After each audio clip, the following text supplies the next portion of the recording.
1 conference championship games, the fallout from whatever happened in Baltimore, whatever that was, and the Michigan Wildcats not quite getting it done in San Francisco, but maybe they should have kicked a field goal. But I've got 3 o'clock.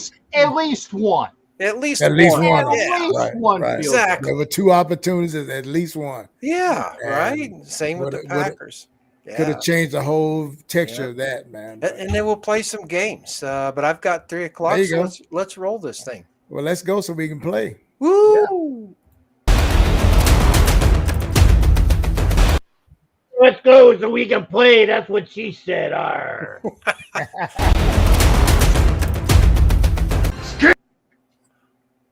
don't know why it's buffering. I got a buffer for you. Copy that. AJ, baby, let's go!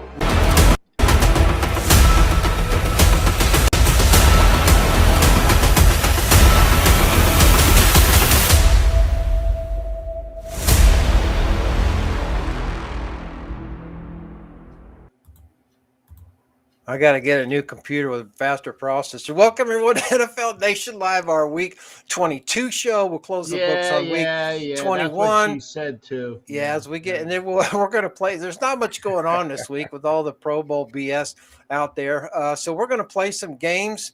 Next week, our Week 23 show will be our final for this season. It'll be our Super Bowl preview show. We'll get into all the craziness of that next week. This week, we're just going to have a little fun, but you get to participate in the games because when we get to Who Wants to Be a Dollaraire, Cap may need some help from the audience, and that's going to be you guys in the chat. So, but anyway, we've got a lot to get to, including a couple championship games. So, V, welcome to the show. What are your quick first thoughts, my friend?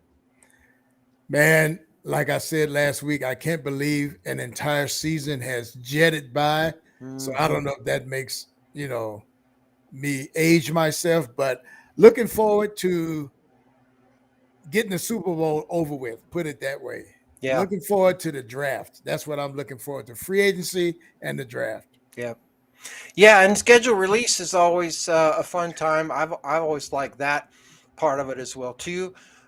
So anyway, it'll be interesting next couple of weeks, and then we'll have a little bit of a break before we do our, April or May, whatever our schedule release draft show is. Welcome to the show, Ed, Anna, and is there somebody else? Anna? Yeah. Welcome to the show. Again, we'll play some games, but I'm pretty sure Cap's all liquored up, ready to go. I'm halfway liquored up and almost ready to go. V, are you ready? I'm ready. See, you guys got a head start, but minus that, He's a head I'm clocked start. in. Let's go.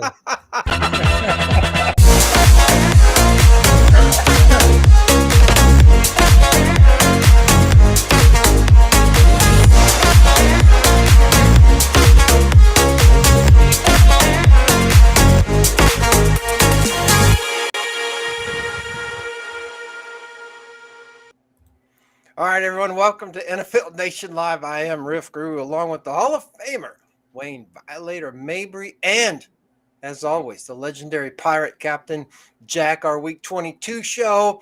Next week will be our Week 23 Super Bowl preview show. This week, we're going to close the books on the championship games from Week 21, and we're going to play some games, which you all get to participate, we hope, if you want. And then let's talk about that. The Chiefs went into Baltimore, got a little help from, I don't know, bunch of different stuff, but they got away with the win. I think got away with it is a key there. But I think my assessment on this agrees a lot with what I heard last night on the Wild Wild West show. If you're not watching that, check it out on Mile High Roundtable Network. Because, I don't know that Chiefs won it as much as Baltimore lost it. There was obviously some controversial calls there, but pretty tough when you're going to fumble the ball before you get to the end zone, right?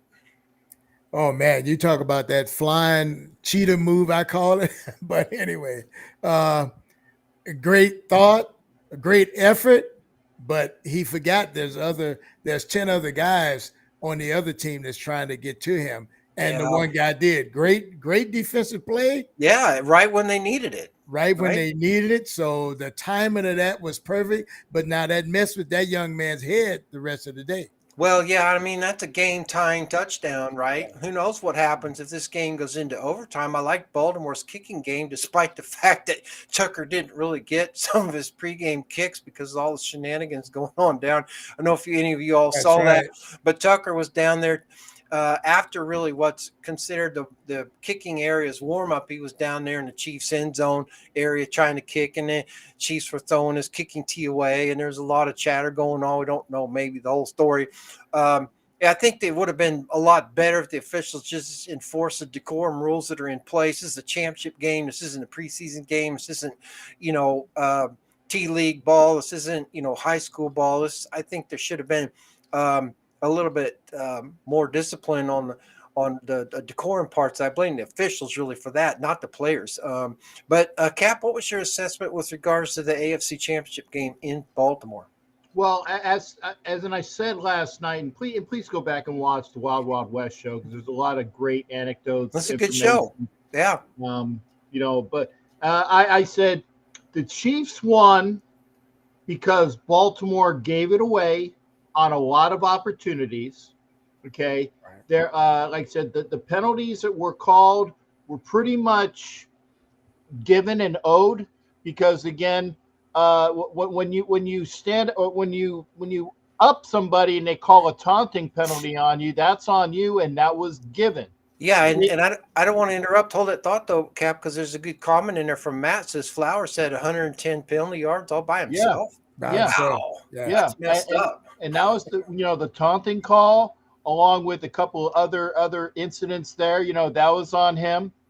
Yeah, he screwed up with the fumble, and it was L'Jarius Sneed that got the best of him because Sneed was the guy that he taunted. So because he taunted him, they put him back 15, and their play calling was changed after that. Yeah. And subsequently, when he went across the line of the end zone, Sneed went and punched the ball out and said, "Oh, you're going to taunt me? I got something for you. Yeah. I'm going to make sure that it was there." So again, you piss off the wrong people. You don't. That's right. No, you don't want to give bulletin board or adrenaline shots to the people that you are playing. Yeah, exactly. And again, the one thing that I called the officials that should have been was I thought that the penalty against Van Noy when he went up into Kelsey, I think it should have been multiple. You screwed up and you screwed up offsetting penalties. Offsetting, right? It was bull crapola. Yeah, I'm being kind. That they only called it on Van Noy.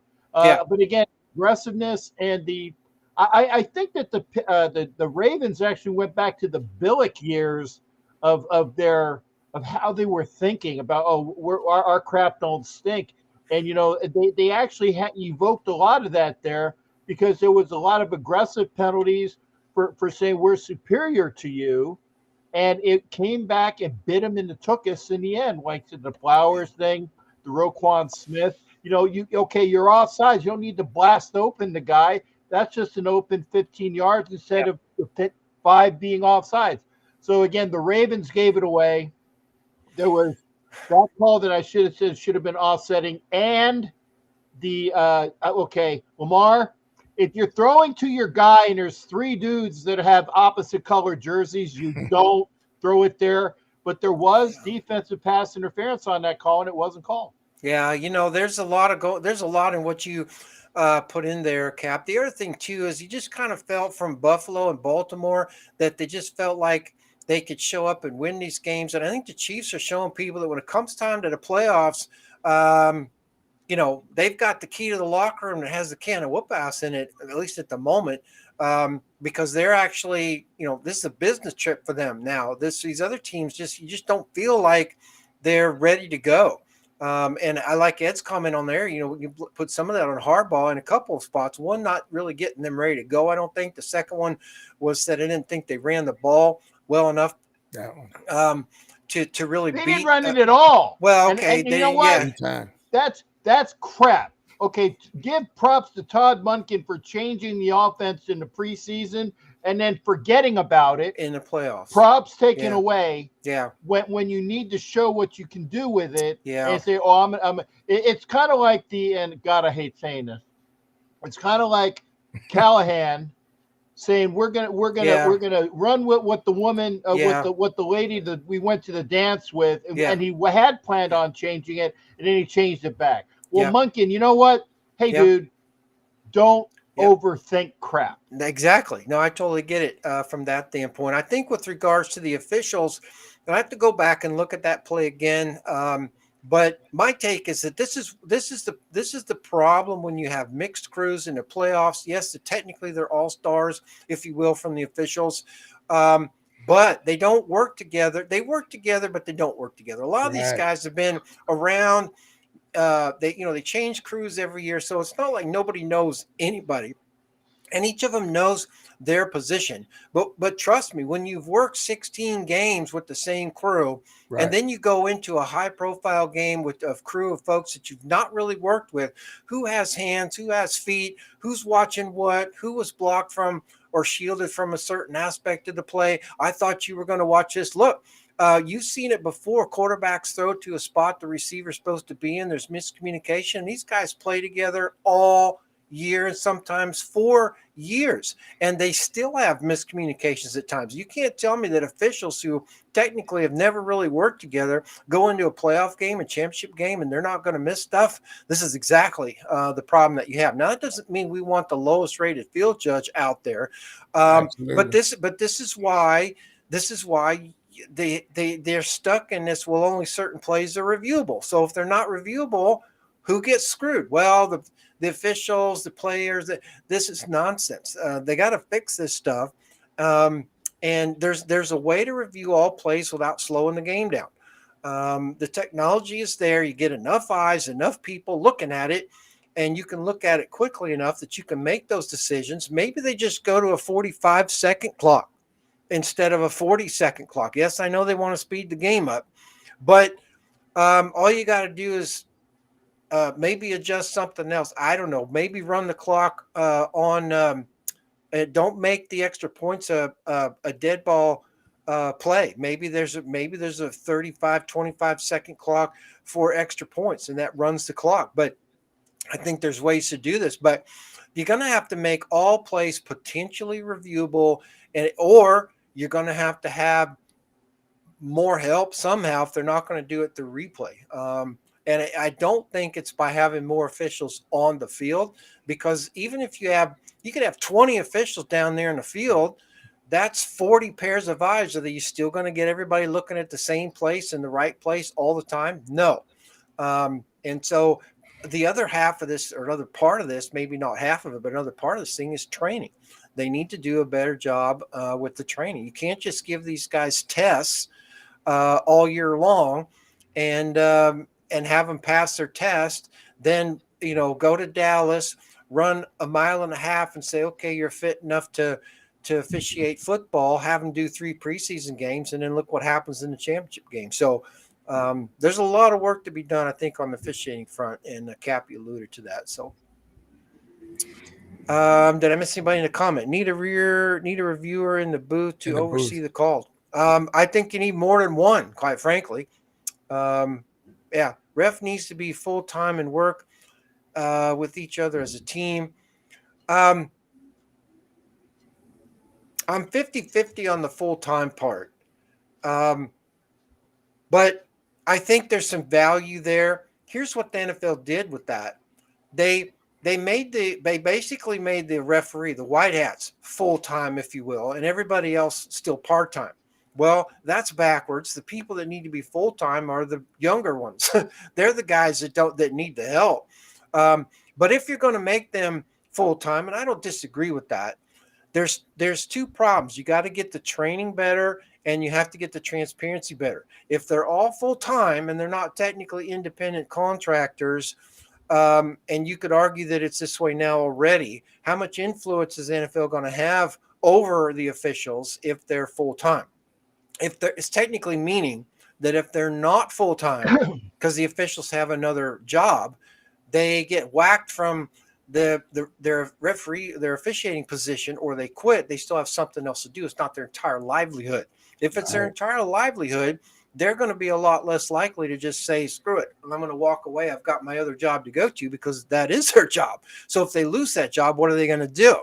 So then the NFL says, well, if you really want to keep your job, maybe you should do it this way. Well, that's my problem with the quote full-time officials. I know it sounds good. Maybe it works.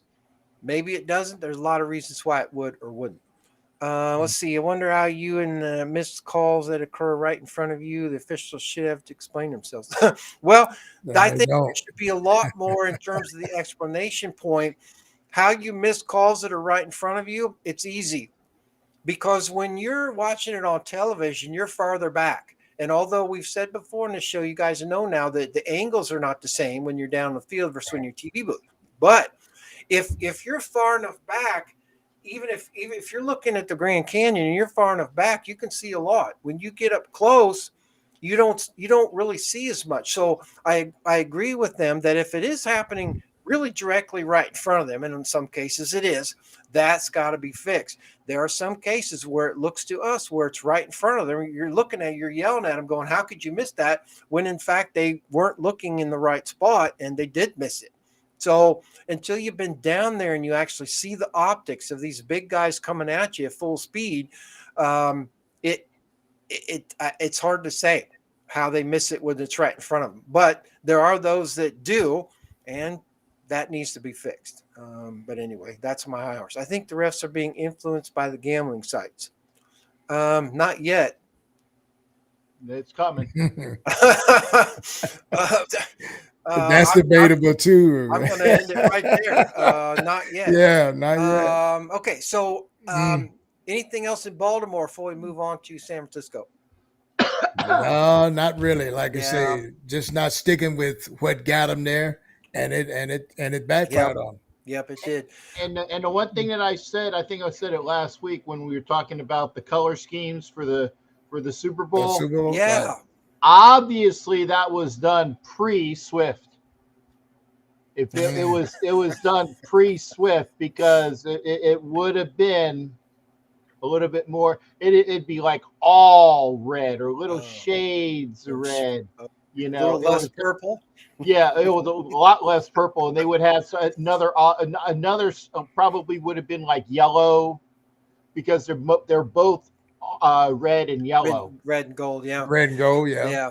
I got all right, that would have been it. But they did that pre-Swift. Yeah, okay. Well, I can't argue that. I mean, you know, she's entered into this thing and flipped everything upside down with regards to the revenue piece of it. So not surprised about that piece of it, because it is, after all, entertainment from that regard. The Michigan Wildcats went into San Francisco and almost got it done. Boy, they got up, 14-0. They couldn't hold on, though. A couple of times maybe they should have gone for field goals, didn't get it, a la Green Bay Packers-ish, if you will. But, you know, you can't overstate how important it was for San Francisco to be able to hold that together and come away with a 3-point win. You know, it's funny how that game in particular goes. You know, Detroit goes in there. They've got a great game plan. Go up on them. I guess they really surprised them, but something happened and woke the Niners up. And I guess that was a talk that they had at halftime. Maybe. They came out and went into overdrive, where Detroit just kind of forgot how to play. Forgot how to play. It's like middle of the road mistakes they were doing. They weren't doing in the first half. So, and like a couple of people have said, oh, the moment got too big for them. Or they realized, oh, well, I don't think that was it at all. They just made some bad judgment calls as far as coaching, situational, and it came and bit them in the butt. Well, you know, that's a good point, though, V, because in these playoff games, especially if you're the visiting team, if you're going to get points, you need them early. Yes. First or second drive, because they get harder to get as the game goes on, because the other team starts to figure out what you're doing. And then as the game wears on, you get more tired. So you got to have those leads. This game's a blowout without those early Detroit touchdowns. I mean, you could argue that the game really wasn't even as close as the scoreboard made it look, even though Detroit got out to a lead. But this is a Lions team, really, Cap, that just didn't get it done. Yeah, and my friend Jean-Paul Jacques was so distraught that he had to send me a statement, which I'm going to try. I'm going to try to read it in the best way possible. Is it in French? Well, it's broken English French. Oh, got it. Yeah. So, my fellow football fans, this is Jean-Paul Jacques. I am very sorry I can't be there, but my good friend Captain Jacques will be there to read my statement. I am so distraught and pissed off at Dan Campbell. May he not get any soup anymore. I think he's the guy who has the soup monopoly. But he really up some parts of the game, and I had to take that part out, because it was expletives there. He really up some parts of the game. I will say to you, Dan, you were a great coach at times for your aggressiveness. Oh, vive le Detroit, I get it. But damn, motherfucker! Kick the field goal. If you're down and you need 3 points and you up the first time and you have a chance to do it again, you kick the field goal. Yeah, and maybe so. I had to take that part out. 48 yards, though. I mean, in reality, is that it, or no? He says, "Vive la France, vive le Detroit.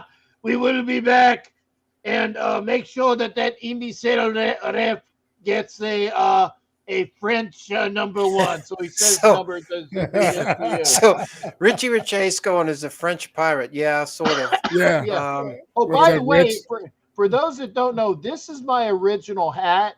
Because the newer one has more pins on it. I had to strip this, but I figured for the last show or the second to last show, and for the things here, I'm going to wear my this I only bring out when it's really bad weather that I know, so I don't get my new hat screwed up. So that's why there's not as many pins on it. But and the anchor is, where is he here?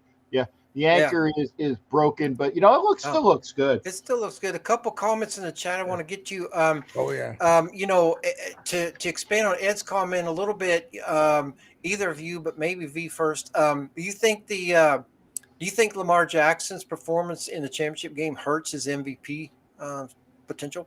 I think it definitely does. I think it could have, yeah. And the whole body language thing of that day kind of like it turned me off, and I'm pulling for him. I'm like, that's not leadership right there. Yeah. And you're watching the other guy on the other side, which I won't even name. Yeah. Doing just the opposite, that chatter. Seems like, but he's sitting there, and I'm sure he's angry at himself. I give him that. It happens. But to sit there and shut down where the team is wanting you to be that spark plug, and when that didn't work effectively, he really went into his shell. So Well, yeah, and then I want to get to James's comment. Says, I'm hearing Bo Nixon and Penix as front runners for the quarterback job. I assume he means Raiders, but I want to get to one of Ed's other comments. Man. Wait till round 2, and if they're not there, they're not there. But you know what? Wait till round 2. Yeah, and then another one of Ed's comments, it says, television made officiating very difficult. In the good old days, there were no discrepancies. There were no watchdogs either, and that's part of the problem. And officiating is still stuck in 1972. They were protective of everything because they felt like they had to be. In other words, you don't want to educate folks on tactics and what you're doing. You don't want them to know how you're doing it because you don't want the scrutiny.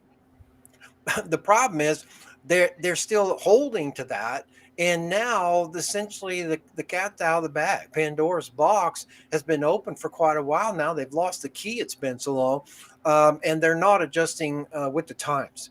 Well, and, I know Pandora, and her box has been open for quite a while. That's what I said. The key's gone too. Richard no Chase says no key in that box. No, got it. Just got it. Combination lock? No, Pandora's box is wide open. No, I get it. Yeah, I get it.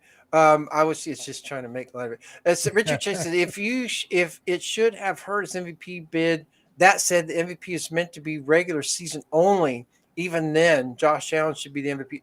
Let's talk about that. That's a really good point, y'all. Nice. If the MVP is for the regular season, which it should be, because look at Gannon, right? MVP. We get wiped in the Super Bowl, but he was already the MVP by that point. But Right. Because that was announced like Thursday prior. But that's a really good point. How do you guys feel about that? And not only there's two parts of that. The MVP is by the regular season, and he thinks Josh Allen should be the MVP. And if it's not Jackson, who is it? And if it's not Allen, who is it?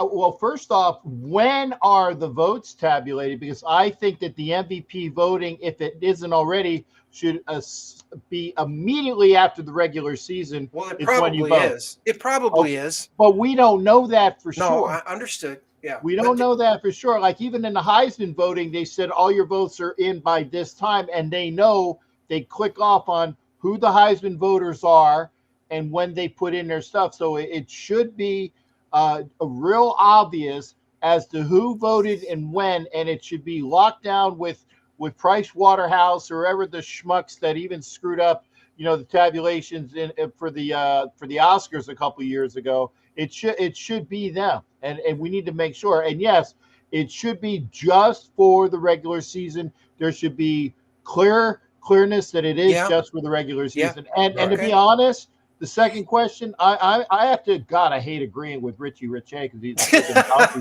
well, it's not hard to do. Yeah, but like I said, if you look at what Josh Allen did and what Lamar Jackson did, if you're going quarterback only, and that's what my argument's going to be. Going quarterback on quarterback, it should be Josh Allen because he did it mostly, or he had more legs than the air. Now, granted, Lamar did a lot of it before the season with legs and throwing, but Josh accounted for more touchdowns, I believe. But V, I'm gonna shut up and let you have your point on this as well. No. I'm loving the conversation, man, because like you said, I agree also. Yeah, definitely within the season, because that whole playoff thing is like a separate season in itself. It is. And that's what makes it so much fun for us, the viewers. It's like a separate, quick, abbreviated season about all those other 17 games. And so that MVP should be tabulated at the end of the last game in the regular season. They wait till they want to announce it to us. I'm sure they already have that already in the bag. But just the behavior part, since we were talking about Lamar, it didn't come across as just being that leader. And I'm going to rally these troops because of the positivity that I'm bringing to it. Mm-hmm. So you didn't see any of that. Yeah. After we play NFL Nation Live football squares, we're going to play Who Wants to Be a Dollar Heir. And there might be an MVP question in that game. Just saying. But don't forget, fans, you'll be able to participate in that one, especially if Jack needs a lifeline. He may be calling on you to type in answers that he may need for that. That said, we're on to Super Bowl 58. A couple notes just from me on that. The rematch, obviously, everybody knows the Super Bowl 4. What you might not know is that in addition to our announcement last week that Bill Vinovich is going to be the referee for that game, he was also the referee for the Super Bowl 54 game between San Francisco and Kansas City. Right. The first time that a two-time referee has officiated the same two teams. Also, don't forget that the umpire, the first time an official at any position, but in this case umpire, will have played in and now officiated a Super Bowl. Terry Killens played for the Tennessee Titans when they went to Super Bowl 34 against then St. Louis Rams. As you all know, the Rams went away with that one. And for a short time, Killens was also a San Francisco 49er. And the NFL doesn't care about that at this point because remember, in the playoffs, they try to keep officials away from teams or cities that they're associated with. If you get to the playoffs, you're good enough to have surpassed that. So it's always possible that an official with some sort of city or team affiliation might be in the big game, and in this case, the that's what we're going to have. So it'll be fun to watch. I'm sure Las Vegas will be rocking. I think the other thing was brought to my attention the other day is that, this is an even numbered Super Bowls. So the AFC is the home team. Rumor on the street is the Chiefs will be using the Raiders locker room. That's a lot of talk about that, but they have multiple locker rooms in that stadium. So I don't see AP allowing that to happen.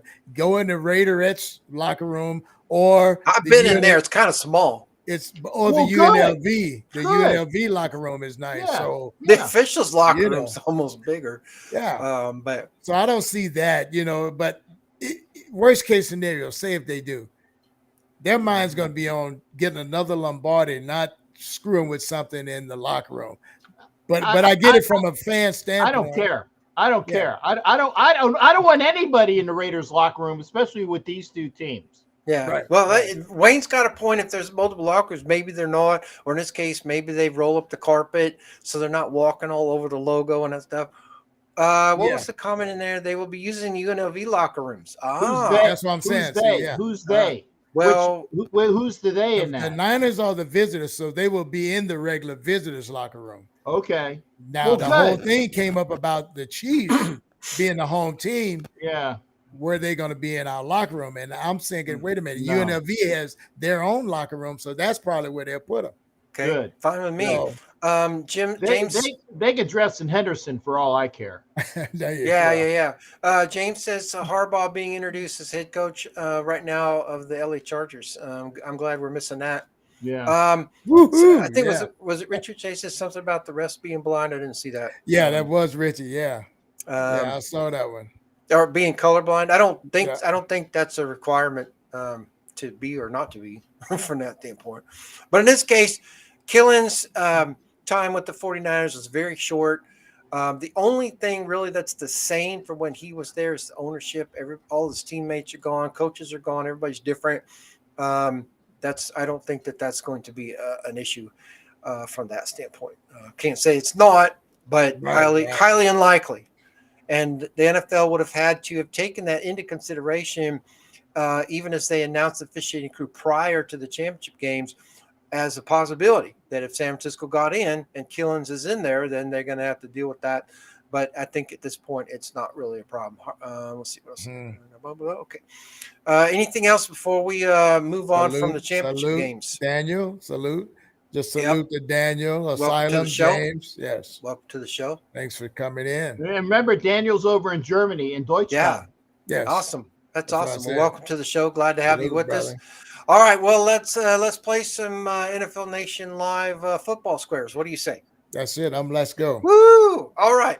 If y'all out there are familiar with the old television show Hollywood Squares, we are going to pattern this next version of our show. Again, this is Pro Bowl week, not a lot going on. We're going to talk heavy football stuff next week. So we're going to have a little fun this week. And as part of that, we're going to have Wayne and Captain Jack going head-to-head in NFL Nation Live football squares. And we hope it'll be fun, entertaining. We hope there'll be some laughs. You may need your mute button, but we'll see. But to get it started, somebody has to start. I'm going to show you our highly sophisticated, never before seen game board. Woo! I mean, this is a high quality piece of cardboard. I did not waste any money on this thing. But to find out how we're get started, he went to Home Depot and gave money to Arthur Blank or whatever that guy's name is, the Falcons. It was Costco. And speaking of which, I really quickly, right? Dan Quinn's been announced today as the head coach of the Washington Commanders. What's the over/under? Coach B becomes the defensive coordinator in Dallas. I think high. That's interesting. I mean, head coaching waiting. I mean, if I'm McCarthy and I want to win a Super Bowl, I don't care who's coming in there. Guy's won 6 Super Bowls. If he wants to be my defensive coordinator, I'm bringing him in.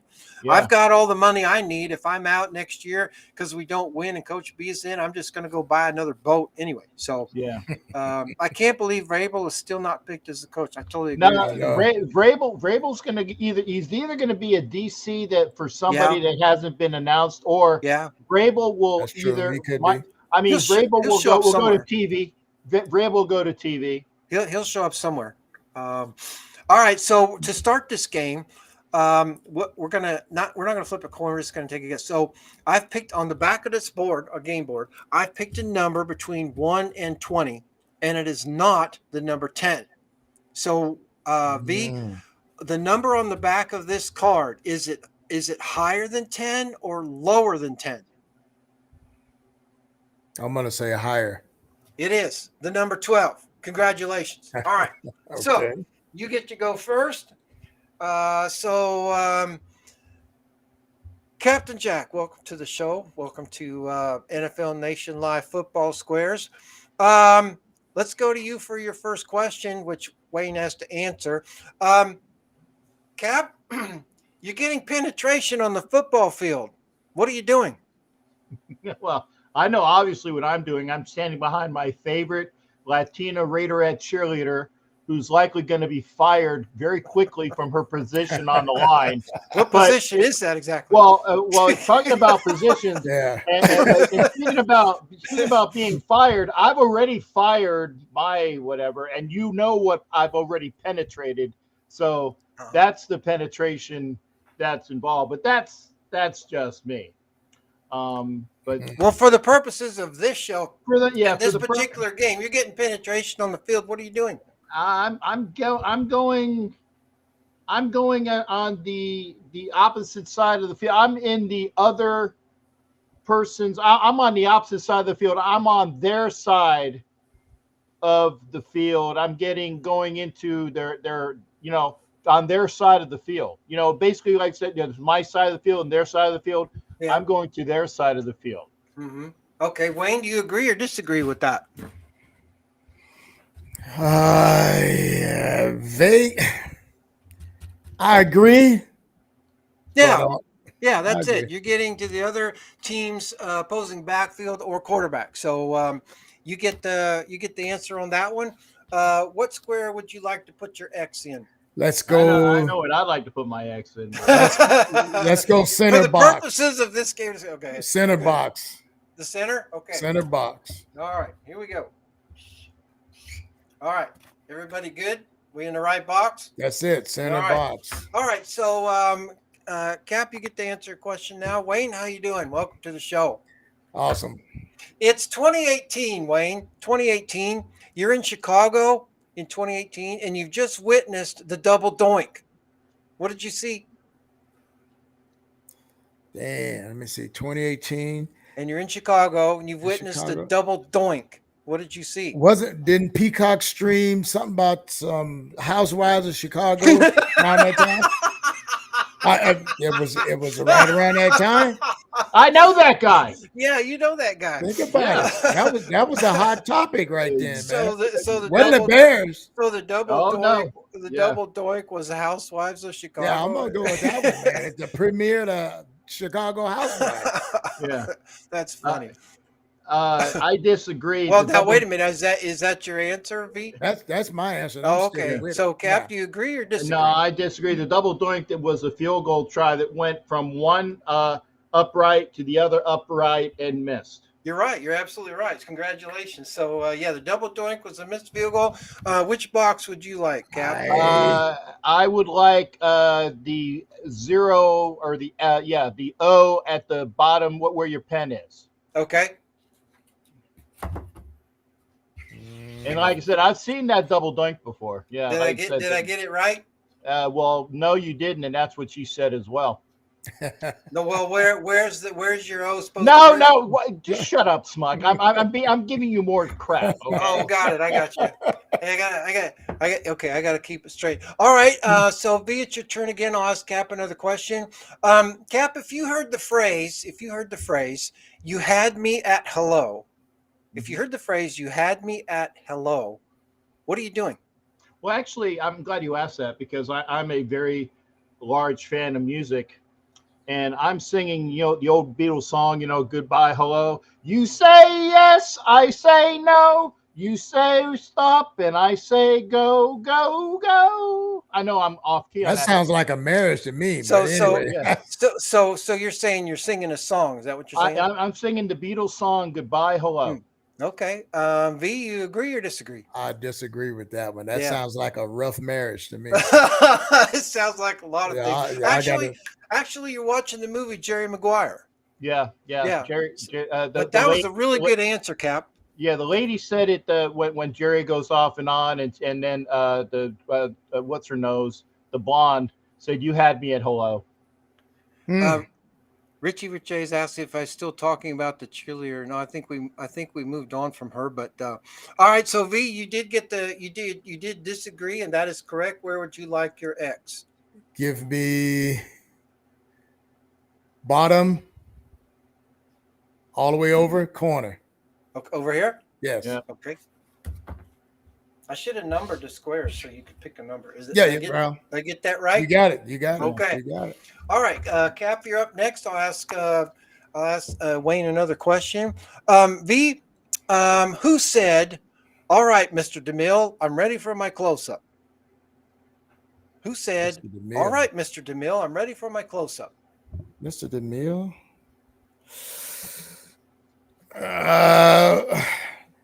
Walt Coleman after the tuck rule. Well, I maybe, yeah. Actually, you're close. It's probably Mike Carey in any game that you ever officiated. That's for sure. Right. I'm gonna stick with that one. Walt Coleman after the tuck rule game. All right, Cap, you agree or disagree? I disagree. It's from an old movie. I think I can't remember what the actress's name, but it was definitely.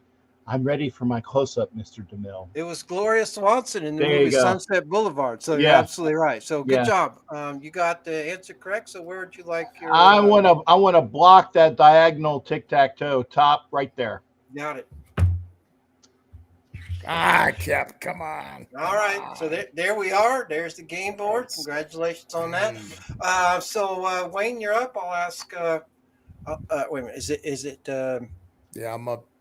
Yeah, so I'm going to ask. I'm going to ask. Hey, that's a rather personal question. I'm going to ask Jack if Wayne's up or not. No, I know. I got it. All right, Cap. I said, can it? Here's your question.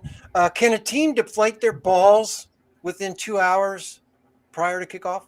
Well, actually, aside from the previously mention of penetration, as well an aside to the New England Patriots, who've made a historic precedent in ball deflation, I would say that can you do it within 2 hours? I would say no.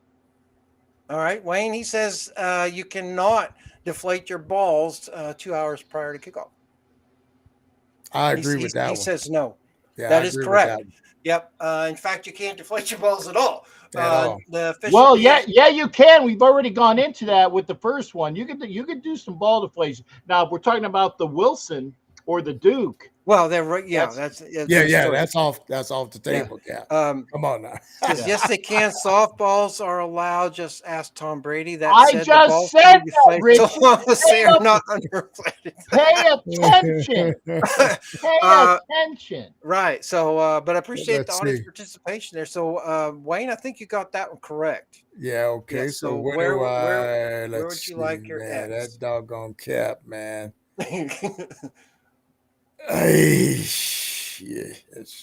Give me the bottom. You're playing tic-tac. Okay. Be your bottom right. There you go. Yeah. You want that one? I'll take that. You want that one? Yes. Okay. No. Actually, I take that back. I rescind that. The middle. I don't think you can do that, Wayne. No. Okay. Yeah. I thought about that move I made, but anyway. All right. Yeah. Cap, here's the game board. You got it. All Yes, right. sir. Okay, you looking at the game board? Okay. Uh-huh. Wayne, I'll ask you a question that Cap gets to. If you said, beware, for I am fearless and therefore powerful, who are you? If you said, beware, for I am fearless and therefore powerful, who are you? Shit, that could be the Detroit Lions battle cry. Is that your answer? That's gonna be my answer. Yeah. All right, Cap. Wayne says that if they're beware for they're fearless and powerful, that was the motto of the Detroit Lions this year. You agree or disagree? I disagree. I think that that word was very, very good, but that sounds like Shakespeare. It's actually Frankenstein. Oh, yeah. So you do get that one, Cap. Where would you like your circle? I want to block the the two X's, so left, center. You know, I would have put it here for the win, but that's okay. Yeah, I love it, Cap. I love it. I love it. I would have put your circle here for the win. Yeah, but then the game would have been over right away. Well, that's true. We could always play another one. All right. Well, let's keep going. Cap, will ask you a question that Wayne gets to answer.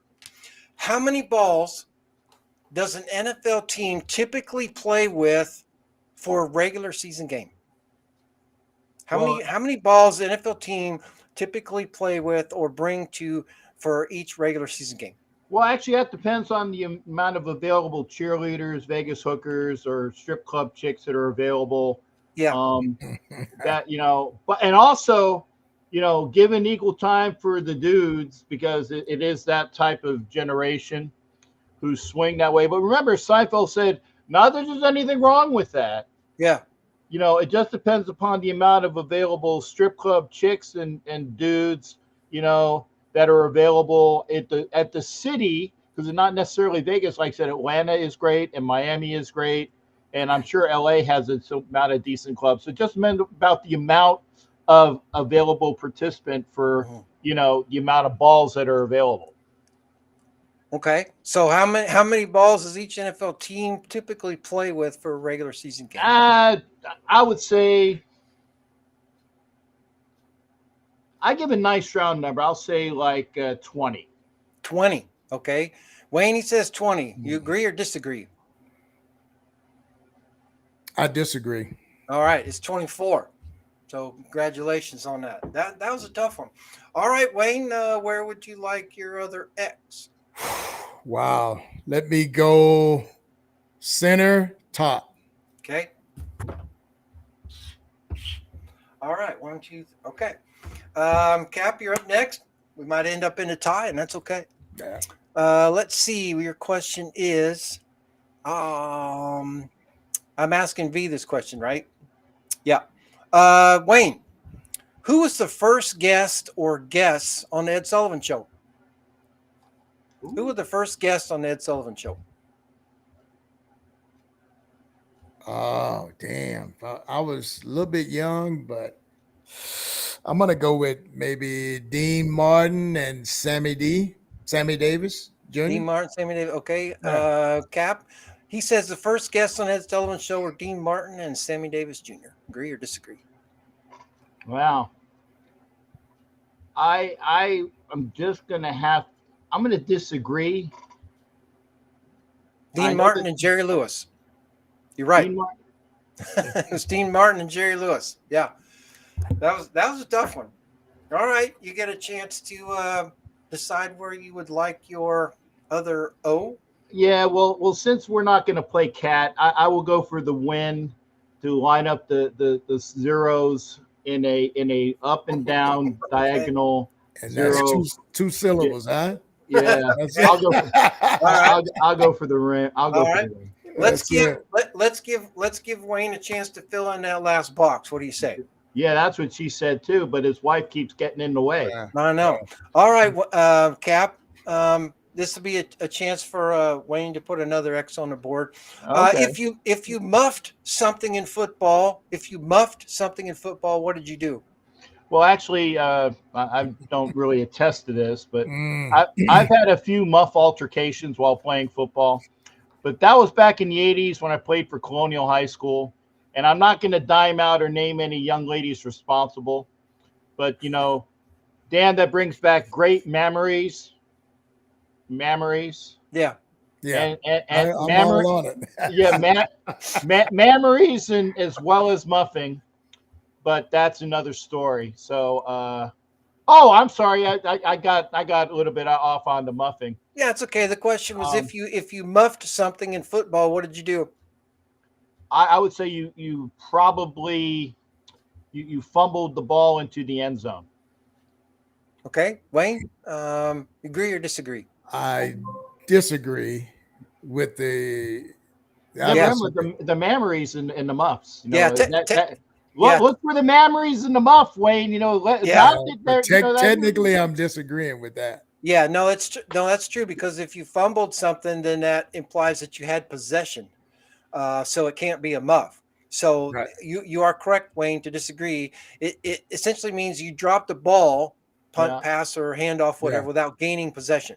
So you can't have a muff and a fumble. Those are two different things. So when he said fumbled in the end zone, that implies the player had possession. Otherwise, it's a muff. So like you're right. Remember, in the 80s, there was more muffs out there than there were, clean racetracks. Oh, I don't disagree with that. Not at all. Congratulations, you all. That's that looks pretty good on there. Looks like you both got your own wins on that, and that was pretty fun. Just for the heck of it, what do you say we finish out the rest of the questions? Sure. Just to see how we do. Yeah. Okay. Wayne, I'll ask you a question. What is an A1C test, Wayne? What is an A1C test? Now, for me, when I go to a good steak restaurant, that's the first thing I do is my A1C. And that's to check the sauce, the steak sauce, to see the flavors of those. Okay. That's what I do. Cap says A1C is the steak sauce. Well, that's what. Come on, Cap. Hey, man, let's. Man, you're so full of shit on that one. Your eyes are getting more brown. Oh, my God. A1C to a diabetic. Okay, so I need to make sure that my A1C is at or actually below 7. So I'm going to disagree because first off, I use barbecue sauce and I don't use the A1. See if it's their sauce. So it's good that you disagree because it's actually the cognitive test that they give at the combine. But no, I'm just kidding. It is what you said. That's the Wonderlick, and I had to take that for one of my jobs, and I aced it. I aced it. Was it good? I always wondered if you had to Wonderlick that if it tastes like but I aced the verbal. Really? And I aced the verbal. I'll be damned. And I got a 3 on the math because I didn't quite finish the test, but the lady said that you did quite well. I'm like, well, I hope so. I'm not a schmuck, Well, no, not at all. That's awesome. Congratulations on that. Well, I've always wanted to see what those tests are like. They're pretty easy. Yeah, well, that's good. Speaking of tests, Cap, how long is the football field? Oh, that's easy. It's 100 yards. Wayne, you agree or disagree? Disagree. Why? 120. It's 100 yards plus the 2 end zones. 2 end zones, right. Yep. Good job. Trick question. Lamar Jackson is the MVP. Postseason doesn't count. Probably true, Dom. Wayne, what has a head and a tail but no body? What has a head and a tail but no body? Nobody knows. Head, a tail, but no body. I was going to, I could say Taylor Swift, but. Hey, wait a second. No matter what, that is the correct answer, and I would agree. I'm just going to say, technically, I want to say that, but. That's true. Oh my! Even though it's not the answer, that is a correct answer. So I'm screwed either way because she definitely has a head, and she gives head, and her tail is it's there, but she don't have no body, man. It's like a 13-year-old walking down the street. I just wanted to throw that out there before the big game. It's Is that your answer? Wayne? That's the only one I could come up with. Yeah, All right. it's So- correct, but it's also a coin. So I would disagree on that one. Oh, Well, you're right. oh correct damn! answer, I thought I was onto something right there. Huh? the correct answer is a coin. Yeah, you're right. No, but see, that's a trick question because his answer is correct too. Well, It that's popped- why. I That's just why I had put it in visions there. of it. I just had visions of it. That's why I put it in there. You guys are pretty good. Wow. Cap, who was the first person or persons of color to be placed on the cover of Rolling Stone magazine? Oh, this I know. Hmm. Okay, and Okay. this goes for this is a visual. I'm gonna try to give Wayne a little help here. See, see. But I don't know any songs that he did when he was in the 60s. So I'm just gonna have to go. Just from that, that's my man Stevie Wonder, baby. Well, good. I was gonna sing Sir Duke because I didn't know any of the younger songs that he did. Stevie Wonder. That's gonna be my answer. Is that so? Cap, your answer is Stevie Wonder. I say that it is Stevie Wonder. And Cap, Wayne, you agree or disagree? I agree. Tina Turner. Tina Turner was actually the first person of color on Rolling Stone Rising. So that's a good fake, Cap. That's a good fake. Hey, not bad for an old dude, man. Not at all. I'd get neck sprain if I did that. Jimi Hendrix was a really good one. No, Tina made it when she was still with Ike, I believe. Oh, that could probably more than likely. Wayne. And before he beat the living shit out of her, so they had to get her on a good face day. Oh, right. Yeah. And just so in case you guys know we're following along, we finished the game. We're just doing the questions for fun. We're just concluding all the rest of the questions just for fun because I didn't know how many questions I would need for the game. We only have 10 total. And we're on number 7. See, we're not going to be here for 3 more hours. We got to move on to Who Wants to Be a Dollaire. But Wayne, can a laser beam get trapped in water? Can a laser beam get trapped in water? Man, if it did, I wouldn't be drinking it. I'm going to say laser beam trapped in water. I'm going to say yes on that. Yes, it can be trapped. Okay, so Cap, Wayne says yes, a laser beam can get trapped in water. What do you agree or disagree? I disagree. I don't think that you can actually, it's because it's light. You can't really, it can't really be trapped in anything. Light supersedes and goes through all the substances, whether they are solid, liquid, or gas. Okay, the answer is yes. Actually, it can. Believe it or not, there's certain conditions for which that has to happen, but it's actually a fact. You can actually trap a laser beam in water. I thought that was kind of, I thought that was kind of interesting. Yeah, I found that on Google top 10 science facts or whatever. Cool, Kev. Welcome to the show. We are here. We're doing football squares. We did all the squares. Just so you know, if you're tuning in late, this is our game board, highly sophisticated game board. But since we filled up the game board, we're just finishing out the questions just for fun. Cap, inside of 2 minutes, can the coaches come on the field? Well, you know, a coach can pretty much come wherever he wants. So, and if he's doing it inside of 2 minutes, and that chick really is doing her job, but there are exercises that he can help to, sustain, so that his challenge flag isn't thrown prematurely. But, So is your answer yes? Well, in my scenario, the answer is yes. Okay. But in reality, the answer is no.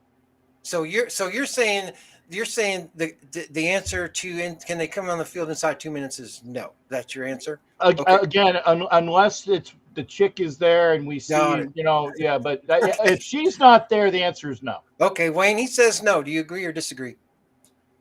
And the question was, can they come on the field inside of 2 minutes? Can coaches come on the field for pro football, NFL? Let me think. I'm going to say no. That's right. They cannot. They're not allowed on the field at all. Yeah. So that is correct. Like I said, it depends upon if he's coming on, within 2 minutes. I'm just saying. Yeah. The premature flag thing was pretty good. I didn't think of that. That was a good one. Wayne, do rats have the ability to laugh when tickled? Do rats have the ability to laugh when tickled? The last time I had a rat laugh was when I took him to dinner. Now, I don't know if that counts, but I'm gonna say not until you take him to dinner first. So Kathy says so the question is, do rats have the ability to laugh when tickled? And essentially he says not unless you take them to dinner first. Well, I would disagree, other than if Joe Pesci was like playing an Italian mobster. Hey, you know what you got. But yeah, I think a real rat would probably laugh when tickled. Yep, that's true. It is actually true. Yeah. That was a good answer though, Wayne. All right, couple more questions here. Cap, if a player is flagged for giving him the business, what happened? Oh, well, man, I know that Wayne knows about this because, we always go back to, what we think. Well, when we think of this, we think of, like Bob Kraft going to the giving him the business trip down at the Wild Orchid. That's not true. Yeah, okay. That's not. Well, yeah, he was giving her the business, but it wasn't really giving. But actually, we go back to, I think it was like 83 or so, when Ben Dreith was the official, and this was the original giving him the business. Right. Marty Lyons was just severely just beating the living hell out of Jim Kelly in a Jets-Bills game. So Dreith had to call something. So when he made the call, he said personal foul on 93, I think was Marty Lyons' number. I think so, 93. Yeah. And I said for giving them and he even did like a pantomime, basically, giving them the business. Yeah. So I would say that giving them the business in full context is this foul is so. You can't call it. Kind of like even in the movie, like when the official in Unnecessary Roughness was saying, "I have 15 yards for," and he does the leg kicks and things like that. Yeah. All right. But it's something that's not covered in the books, and they got to call it for something. Okay. All right. So Wayne, he says, giving him the business is somebody flagged for foul not covered, otherwise covered in the rule book. I would agree with that. Yeah, that's true. That's exactly what it is. Everybody but the center. Yeah. Wayne, who said, "I'm a light eater. As soon as it gets light, I start eating"? Who said, "I'm a light eater. Light eater. As soon as it gets light, I start eating"? I'm trying to think. As soon as it's light, I start eating. That sounds like that could be a John Candy like mission statement or something, back in the day. Oh, okay. So, Cap, Wayne says that I'm a light eater. As soon as I get light, I start eating was John Candy, one of his movies. I agree with that. That sounds like some lines that they would probably give to John Candy for that. Art Donovan, the old Colts defensive lineman. Oh, okay. Yeah, and he was a light eater. And he was.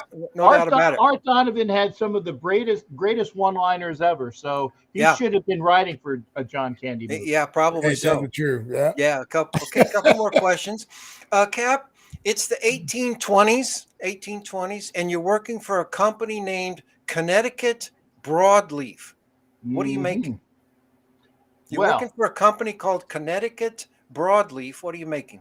Well, since it's Connecticut, we all know about those Patriot fans. So, Snoop Dogg pretends like, he knows about his broadleaf, and prior to even Timothy Leary doing some stuff with, psilocybin, otherwise known as PCP. I don't know how the hell to say it.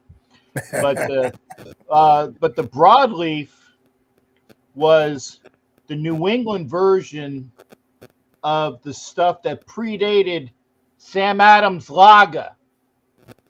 So it was some sort of concoction made with the leaves in Connecticut that that was made, that they eventually made some like either beer or something out of as well. Okay, so you're making a drink, you're saying, essentially. Yeah.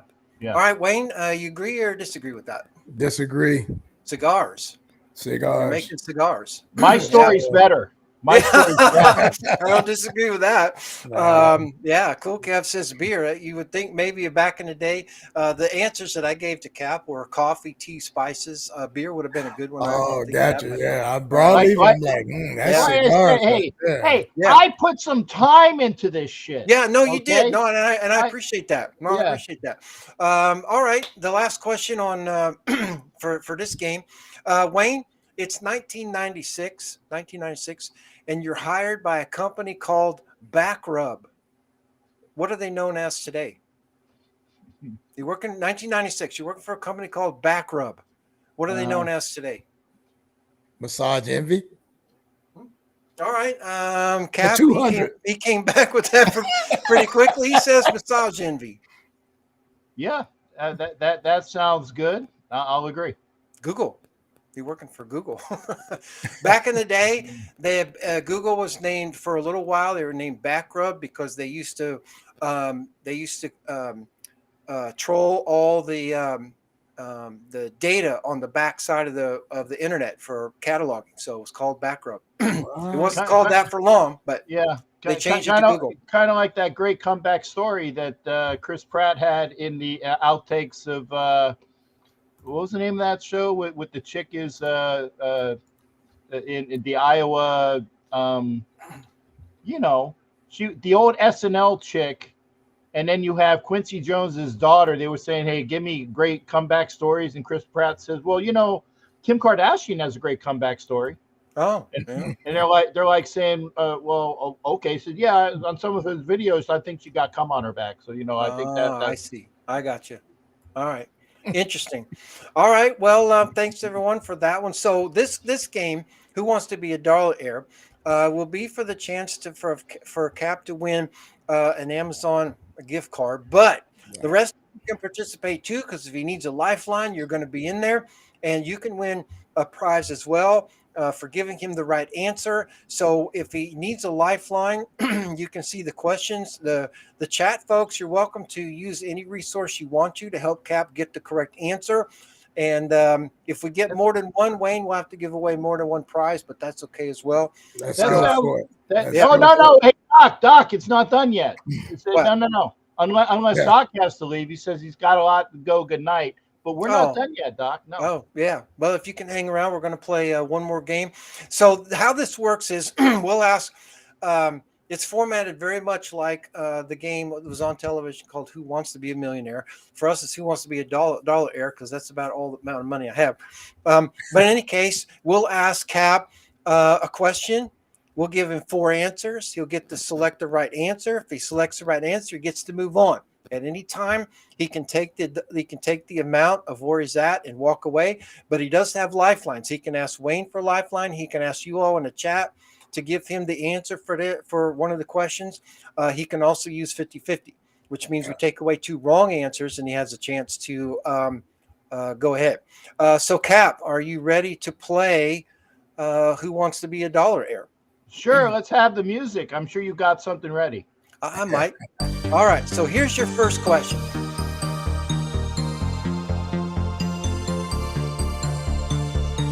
A, New York. B, New Jersey. C, New Hampshire. Or D, New England. Technically, it's in New York Harbor, so I'm going to go with A. Final answer. Final answer? The correct answer is A, New York. Congratulations. All right. You ready to play another one? Sure. All right. Question 2 for $5. The best way to wash colored clothes to avoid fading is to A, wash them with whites. B, wash them in cold water. C, wash them with bleach. Or D, wash them in the afternoon when the sun is lower in the sky. I will say, because those answers are so. The music's too loud. Okay, sorry. Yeah, sorry about that. I would say wash them in cold water to avoid fading. Is that your final answer? The final answer, yes. All right. When I made these slides, I made the audio lower. I'm not sure why it's overpowering us. It's good music, but it is overpowering. I don't know if you can even hear me. No, I can hear you. Oh, I hear you. Yeah. Yeah, we can hear you. So so I'll pause it during it'll change the timing of the slides a little bit, but I apologize that the music's a little louder than it should be. You're right. B is the correct answer. Wash them in cold water. Okay. All right. I like washing them in and when the sun's not high. I'm like, that's a good fake answer. Yeah, right. I love that one. Yeah, wash them at night. Yeah. Anyway. All right. So let's see. Let's go on to. You want to do another question? Sure. All right. On to question 3. Assuming my slides are going to play. I think my slides got jacked up. Hang on. I don't know what happened to my slides.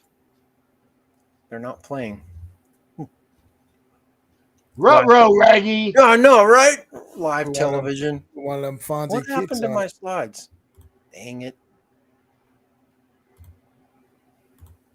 Man. Cool Cat knows that music. He said, yeah. You got all this trouble. Wait a minute. Hold on. That's not right.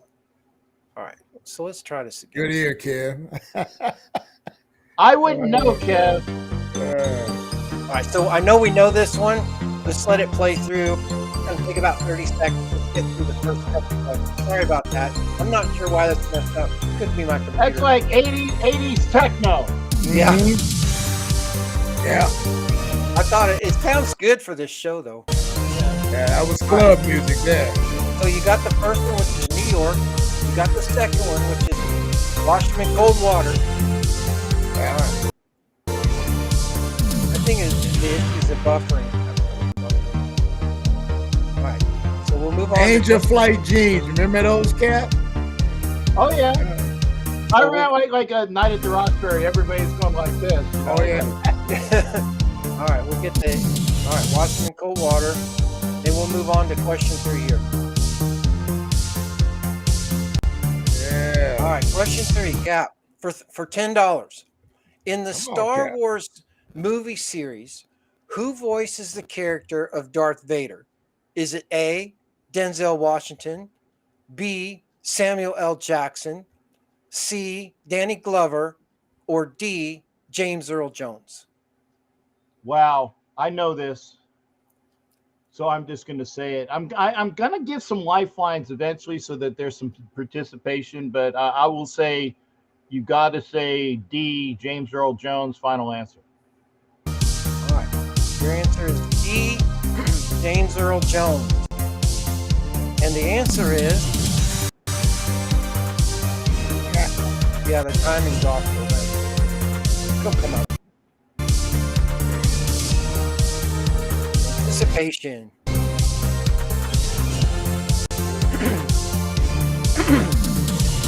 Well, there it is. D, James Earl Jones. You are correct. All right. Would you like to move on to the next question? You on a roll. All right, You on a roll? Question 4 for $25. The MVP for Super Bowl 43 between Pittsburgh and Arizona was A, Ben Roethlisberger, B, Hines Ward, C, Santonio Holmes, or D, James Harrison? I think I know who it is, but I will like to use a 50-50. Okay, you want to use 50-50? Take away B, Hines Ward, and D, James Harrison. Okay. So it's either A, Ben Roethlisberger, or C, Santonio Holmes. Wow.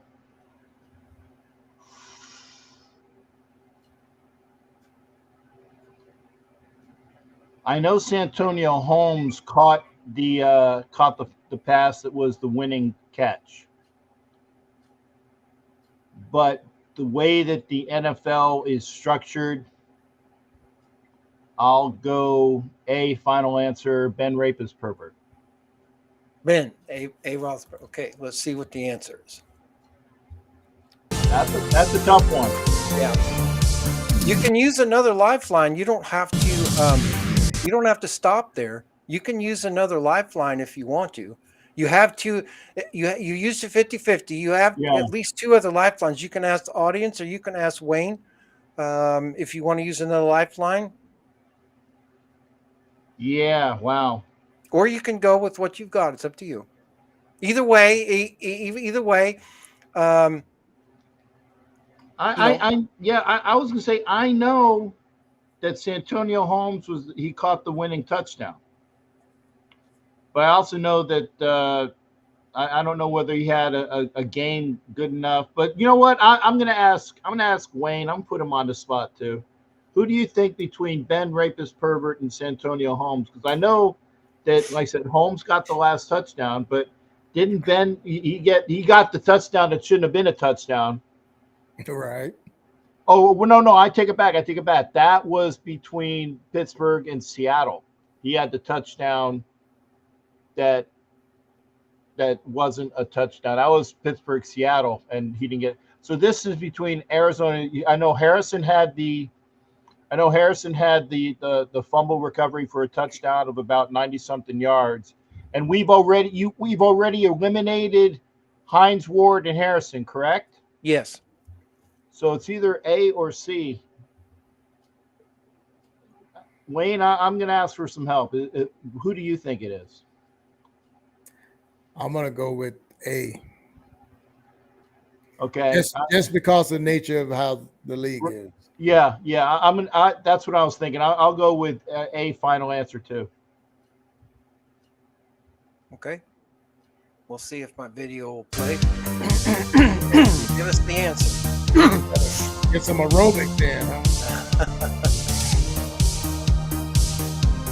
Yeah.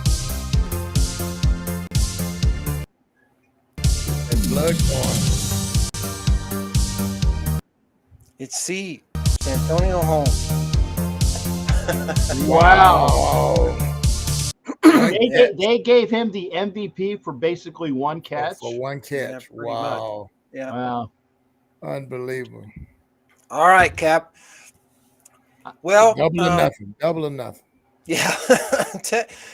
Technically, you'd walk away with $10. But for fun, let's keep going. So you have $10. Okay. We missed question 4. You have $10. So here's what we'll do. There's a total of 12 questions. Okay.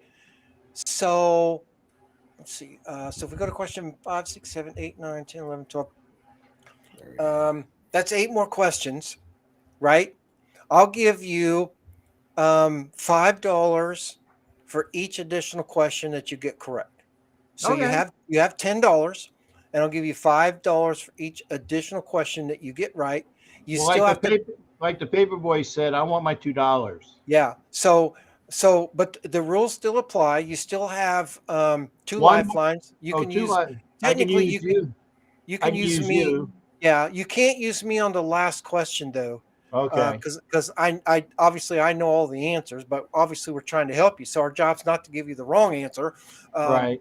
But you can use. That's why I asked Wayne. I said, man, it's like I knew that he was involved with them. I thought that's amazing. He got MVP for one catch. Yes, but you can ask the audience too. So let's go ahead with the rest of the questions, and we'll see how we do. Okay. Okay. So you and the lifeline for the audience. Okay. Yep. Let's do it. Let's see. I played it. It might be buffering. Maybe. I don't think it likes to get paused. Hey, Daniel, thanks for coming out. Yeah. Yes, sir. Thanks, Dan. $10 will get Captain Popeyes for sure. All right, question 5. The $30 is a matter now, but that's okay. Who was the last NFL MVP that was not a quarterback? Ooh. Was it A, Calvin Johnson, B, Adrian Peterson, C, Von Miller, or D, J.J. Watt? Not a quarterback. Oh, okay.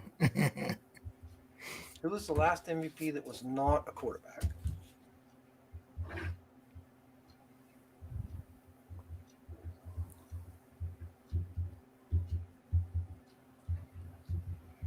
I don't think it's Adrian Peterson.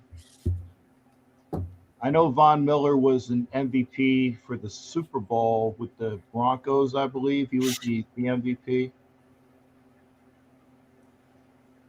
This is the last one. Huh? Yeah. I'm thinking it's either between Calvin Johnson and J.J. Watt. So I'm going to say, wow. Calvin retired a little bit prior. I'm going to say, yeah, I'll say J.J. Watt. Final answer. Okay. We'll see what once it stops buffering. Yes.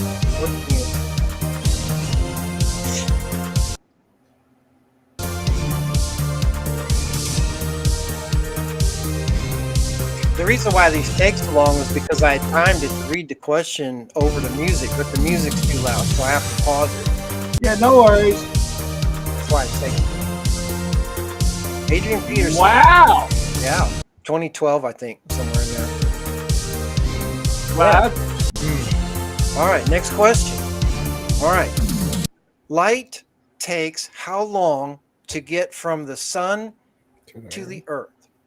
Is it A, 6 minutes, B, 7 minutes, C, 8 minutes, or D, 540 seconds? 6120, 240. 240 is 4. I'm using my fingers. No, that's fine. 240. So 240 is 4, and it's not quite. So that's 300 is 5. 360 is 6.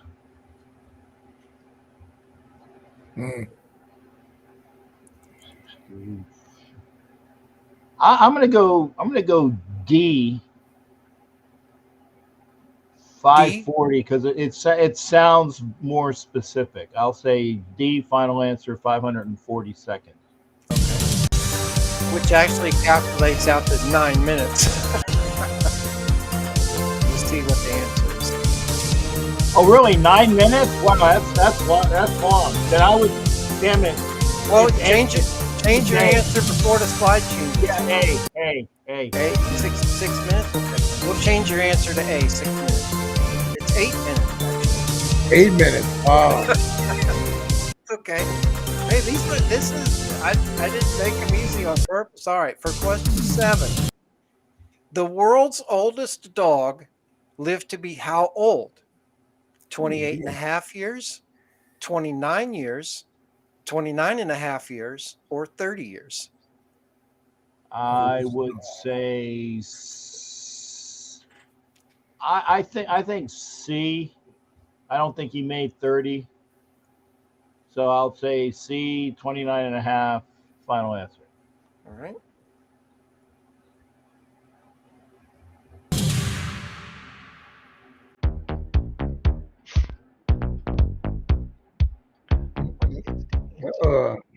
Bringing some of that funk in there with it.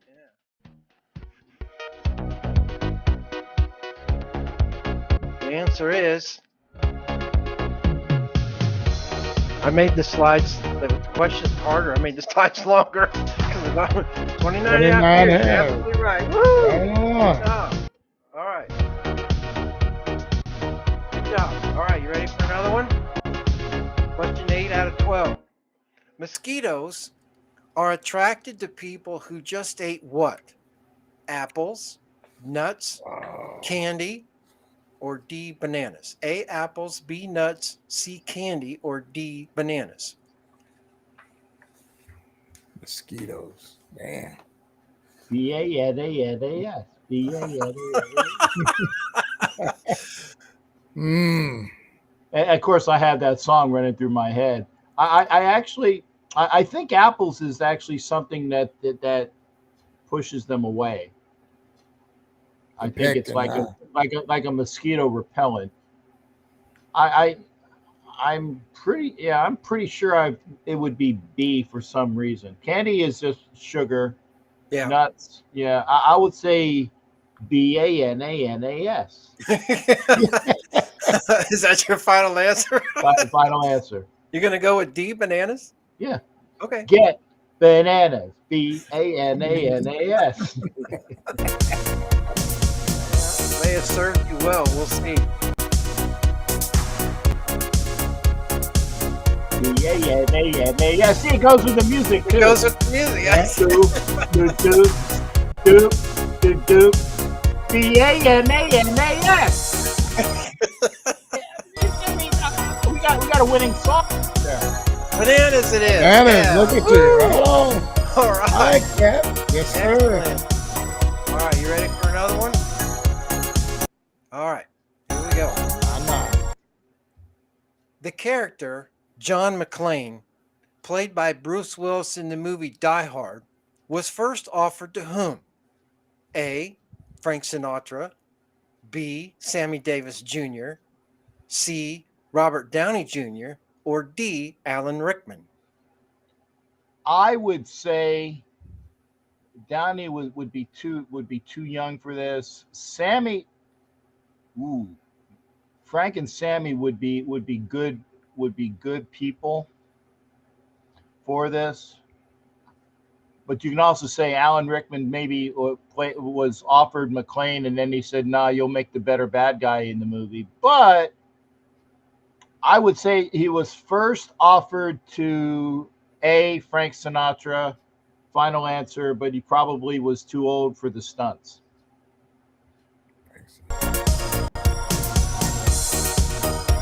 Hey, Frank Sinatra's your final answer. BANANAS.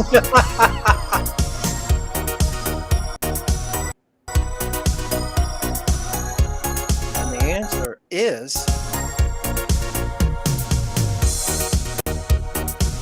I can just see Frank Sinatra doing the, "Hey, come out to the coast, we'll have a ball." why not? It is. Hey, Frank Sinatra. Good job. Wow. Good job. All right. Yeah. There's 2 lifelines still to go and 3 questions to go. The NFL logo used during the time Pete Rozelle served as commissioner had how many stars that were visible? Is it A20, B21, C22, or D23? Okay, which lifelines do I have? I want to get some participation. You have me and the chat. You have to use, if you're going to use me. If you're going to use me, it has to be this one or the next one, because you can't use me on the last 12. one. Yeah, on 12. I will.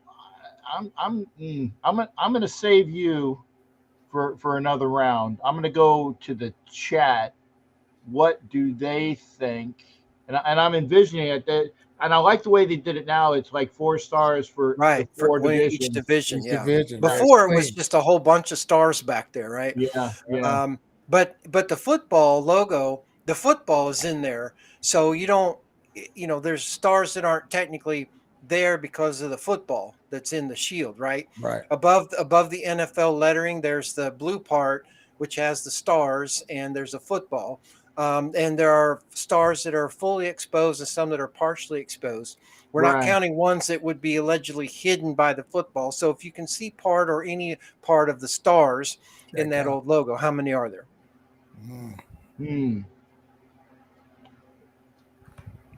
Who I'm going to say, when did my lifeline help with the people?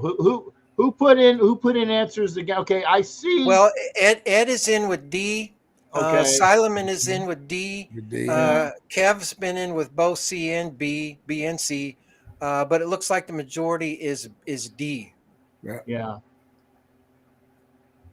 So if you get a partial star that's in the blue, it counts, right? It counts. Mm-hmm.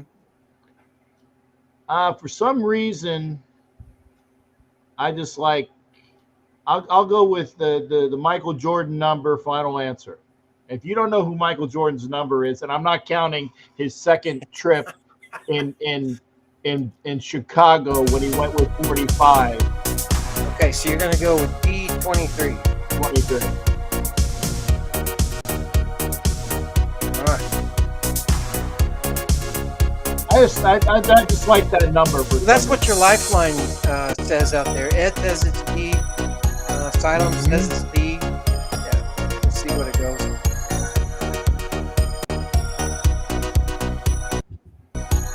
It is D23. Good job. Thank you. Woohoo! Thank you. That's a good one, right? Yeah. Cool Cat had every answer except A. Exactly. Yeah. Yeah. Thanks, Cool Cat. All right. Question 11. Where were the Where were the Declaration of Independence, the Constitution, and the Bill of Rights stored during World War II? Ooh. Was it A, at the Pentagon, B, Fort Knox, C, in the vault behind Lincoln at Mount Rushmore, or D, NORAD? I think I know the answer to this. NORAD wasn't made yet, so that's a bullshit answer.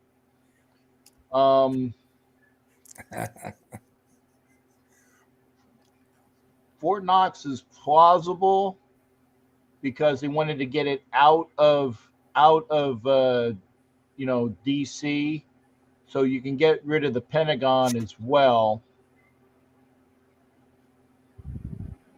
The vault behind Lincoln? There's a vault behind Lincoln at Mount Rushmore? Actually, there is, yeah. What? Never heard of that one. Hey. Yeah, it's true. I would say, probably for expediency, I would say Fort Knox, B, final answer. Oh, wait. There's one. The next question. I'll ask for your lifeline there, Ref. What do you think? I think Fort Knox. I'm going to go with B, Fort Knox. Okay, then we'll do final answer B, Fort Knox. Okay. Because again, Kentucky, away from DC. Like I said, NORAD wasn't made. Pentagon, no. In fact, the Pentagon wasn't even, it wasn't called the Pentagon. Yeah. It's got to be B or C. I agree with you on that front. Yeah. I'd say B, Fort Knox. Yeah. You said B, yeah. I'm going with B, Fort Knox. Willie says the Mount Rushmore vault isn't finished. That's technically true. It was designed to hold those documents, but never finished. I didn't know NORAD was in Fort Knox. You're right. That was the answer. Congratulations. All right, our final question. Well, the reason why NORAD wasn't then was because NORAD was made as a deterrent to the the nuclear affair. Right. So, and nukes weren't even around till 45, and I don't think that they even had they had the thoughts, but NORAD as an entity wasn't until after the war. Right. What was the first Disney animated feature movie that was not based on an already existing story? A, Toy Story, B, Finding Nemo, C, The Lion King, or D, A Bug's Life? And I'm out of lifelines, I believe. Mm-hmm. Yeah, I'm gonna go for it all. I'm gonna say, for some reason, I like the answer. Already existing story. Nemo. Okay. Was not. I would say, not not right. I would say D, A Bug's Life. Final answer. Okay. Let's see what the slide says.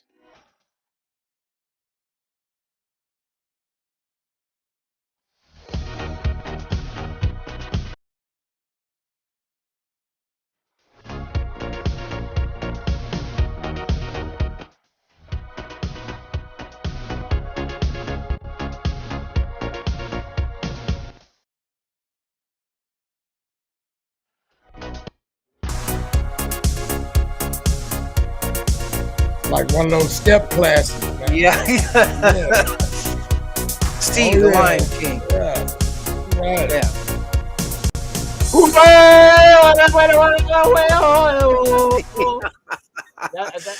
I'm misquoting, but I don't Yeah, remember. it's pretty close though. So I Yeah. tell you what, Cap. The let's just do this for the outcome. I stopped counting, so I don't even know what. No, that's okay. It technically with the revamped rules after our question 4 thing, it came to $35. So what I'm going to do is I'm just going to make good. I'm going to give you I'll send you a gift certificate for $50 for having a great attitude and playing along with us and using the chat. So yeah. So I thought that was kind of interesting. Sorry, I appreciate it, and I want to say thank you to all the folks that were here that were giving answers. Again, I knew Santonio Holmes can bite my nose. Yeah, I know.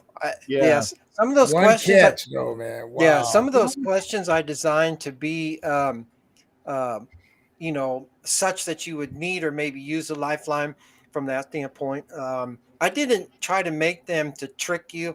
Oh no, they were good. They were good, legitimate questions. I tried to make them, not dorky, and then hoping that your lifelines would get you through to at least the last 4 or 5 questions. So I'll make good. I'll send you a gift certificate for $50, and you can. And according to somebody, that gets me 5 Popeyes meals. So that's probably 5 Popeye meals too. Yeah. So hopefully that was interesting as well from that standpoint. Okay. And I don't think I swore. No, you were good. You were good. Now, granted, I was pushing boundaries on some of the. It wouldn't be you, brother. Come on. It wouldn't be you. Like I said, I worked on that. I said I'm going to get some good answers for the Paul Wynn type thing. But we did say we'd give away his prize, so let's do that. So we're going to do that here real quick. But I apologize, the slides didn't time out appropriately. Feel bad for that. But I got a couple trivia questions here. Oh, I said we got the good, techno slide, heart pumping, boom, boom, boom, boom. Yeah, that was good. That was the old aerobics days, man. Yeah. Step class. If I was doing step class, I would have been like, I'm coming to this is the big one, honey. Exactly. We're going to ask two trivia questions for our audience out there that's still hanging in with us to win a prize. And so we have a couple prizes you can win. You'll give us your choice. We'll give you the choices. I think, Wayne, we have some T-shirts left over. Yes. I'm not playing. Yeah, no, this is for the audience, for our chat folks out there. No, I'm just saying, I can be a lifeline. No, you could. We're going to ask a couple Raiders trivia questions, and first one in with the answer will get a prize. First question. Jim Otto did not originally wear 00. Mm-hmm. What was Jim Otto's original number when he signed with the Raiders in 1960? Go. And I have it. I need the Jeopardy theme song here. Yeah, I do.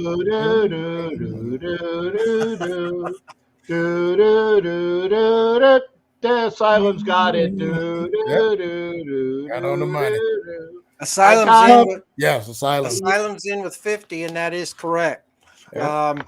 So I got him to sign on a 50 jersey too. So that's sweet. That's cool. Yeah. 67, no. 11, no. Okay. So Asylum, NFLNationLive@gmail.com. Did I spell it right? NFLNationLive@gmail.com. Asylum. Send us your shipping address at NFLNationLive@gmail.com. Name, address, phone number. It's somewhere in misery. And if you want a T-shirt, tell us what size. I'm not sure. Most we have upper sizes, I think, Wayne, right? Extra large, 2X. Yeah, extra large and up. Yeah, extra large and up. Tell us what T-shirt size you want. We'll send you an NFL Nation Live T-shirt. As soon as he said Jim Otto, I knew what the question was as soon as he said Jim Otto, because it's only 2. It's his 50 or in University of Miami. Right. Oh, that's right. Yeah. I've won twice on that question. Yeah. Huh. Really? Misery, Kansas, Well, whatever.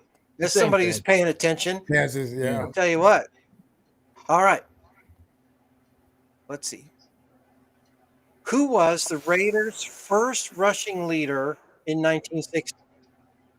Was it A, Clem Daniels, B, Jack Larshide, C, Tony Teresa, or D, George Fleming? I know the answer to that one. Who was the Raiders' essentially first rushing leader in 1960? Clem Daniels, Jack Larshide, Tony Teresa, or George Fleming? I'm gonna guess. I'm gonna put it in private chat. I don't know if I'm right though. Oh, Jeff says D. I don't think so.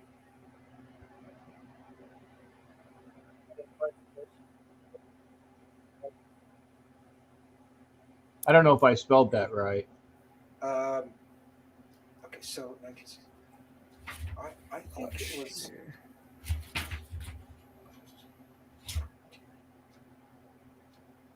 No. So somebody. Dang. 1, 2. Somebody. We got a D and an A. Mm-hmm. No. Hey, I like that. I like that Kingsbury news. Thanks, Will Wayne. I knew who it was, but I had to confirm it.